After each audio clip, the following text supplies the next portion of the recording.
ದಿನಾ ಬೆಳಗ್ಗೆ ಎದ್ರೆ ಏನಪ್ಪ ತಿಂಡಿ ಮಾಡೋದು ಅಂತನ ಚಿಂತನೆ ಮಾಡಬೇಡಿ. ನೀವು ನನ್ನ ಪೇಜ್‌ನ ಫಾಲೋ ಮಾಡಿ. ನಾನು ನಿಮಗೆ ಸಾಕು ಅನ್ನೋ ಬ್ರೇಕ್‌ಫಾಸ್ಟ್ ರೆಸಿಪಿಗಳನ್ನ ನನ್ನ ಚಾನಲಲ್ಲಿ ಅಪ್ಲೋಡ್ ಮಾಡ್ತಿದ್ದೀನಿ.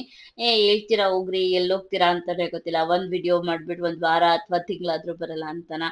ಅದ್ರ ಕತೆ ಮುಂದೆ ಹೇಳ್ತೀನಿ. ಈಗ ನೋಡ್ಕೊಳ್ಳಿ. ನಾನು ಮಾಡ್ತಿರೋದು ಹೆವಿ ಪ್ರೋಟೀನ್ ಆಗಿರುವಂತಹ ರಾಗಿ ಮಸಾಲ ರೊಟ್ಟಿ.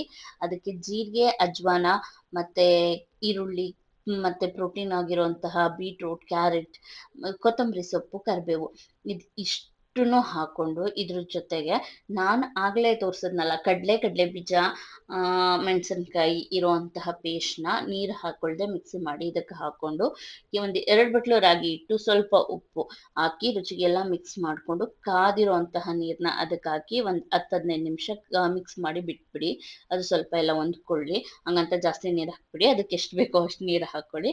ಹಾಂ, ಅದನ್ನ ಮಿಕ್ಸ್ ಮಾಡಿ ಆಮೇಲೆ ಒಂದು ಬಟರ್ ಪೇಪರ್ ಮೇಲೆ ಎಣ್ಣೆ ಹಾಕ್ಕೊಂಡು ಅಥವಾ ಯಾವ್ದಾದ್ರು ಕವರ್ ಮೇಲೆ ಎಣ್ಣೆ ಹಾಕ್ಕೊಂಡು ತಟ್ಟಿ ಕಾದಿರೋ ಹಂಚ್ ಮೇಲೆ ಹಾಕಿ ಎರಡೂ ಕಡೆ ಬೇಯಿಸಿ ಇದನ್ನ ಯೂಶಲಿ ಮೊಸರಲ್ಲಿ ತಿನ್ನಿ ತುಂಬಾ ಚೆನ್ನಾಗಿರತ್ತೆ. ಬೇಡ ಅನ್ನೋರು ಚಟ್ನಿ ಮಾಡ್ಕೊಂಡು ತಿನ್ನಿ. ಈಗ ಹೇಳಲಾ ಏನಕ್ಕೆ ನಿಮ್ಗೆ ಅಂತ? ಅದೇನ್ ಕರ್ಮನೋ ಟೈಮ್ ಹೋಗೋದಿಲ್ಲ ನನಗೆ. ಬಟ್ ನಿಮ್ಗೆ ವಿಡಿಯೋ ಮಾಡಿ ಹಾಕಕ್ಕೆ ಅಂತ ನನ್ನ ಹತ್ರ ತುಂಬಾ ರೆಸಿಪೀಸ್ ಇದೆ. ಈ ಸಮ್ಮರ್ ಡ್ರಿಂಕ್ಸ್‌ಗಳು ಎಲ್ಲ ಪ್ಲಾನ್ ಮಾಡಿ ಇಟ್ಕೊಂಡಿದ್ದೆ. ಬಟ್ ಆದ್ರೆ ನನ್ ಟೈಮ್ ಏನೋ ಗೊತ್ತಿಲ್ಲ. ಒಬ್ರಾದ್ಮೇಲೆ ಒಬ್ರು ಹುಷಾರ್ ತಪ್ತಿದೀವಿ. ನಾನು ಪಾಪು ಅರೌಂಡ್ 1 ತಿಂಗಳು ಹುಷಾರ್ ತಪ್ಪಿದ್ವಿ ಅಂತ ಅನ್ಕೊಂಡ್ವಿ. ಈಗ ನನ್ನ ದೊಡ್ಡ ಮಗ ಫುಲ್ ಹುಷಾರ್ ತಪ್ಪಿದ್ದ. ಅವ್ನಿಗೆ ಗಂಟ್ಲಲ್ಲಿ ಹುಣ್ಣಾಗಿ ಒಂಥರ ವೈಟ್ ಪ್ಯಾಚಸ್ ತರ ಆಗಿ ಅರೌಂಡ್ ಅದು ತುಂಬಾ ಸಿವಿಯರ್ ಆಗಿತ್ತು. ಅವ್ನ್ ನೋಡ್ಕೊಳ್ಳೋದು ಮತ್ತೆ ಪಾಪು ಪದೇ ಪದೇ ಹುಷಾರ್ ತಪ್ತಿತ್ತು. ಇದೆಲ್ಲ ಆಗ್ತಿದ್ದಿದ್ ಕಾರಣದಿಂದ ನನಗ್ ಪುರ್ಸೊತ್ತೇ ಇಲ್ಲ. ಮತ್ತೆ ಈಗಂತೂ ಪಾಪು ಕೈ ಬಿಡಲ್ಲ ಇದಕ್ಕೆ.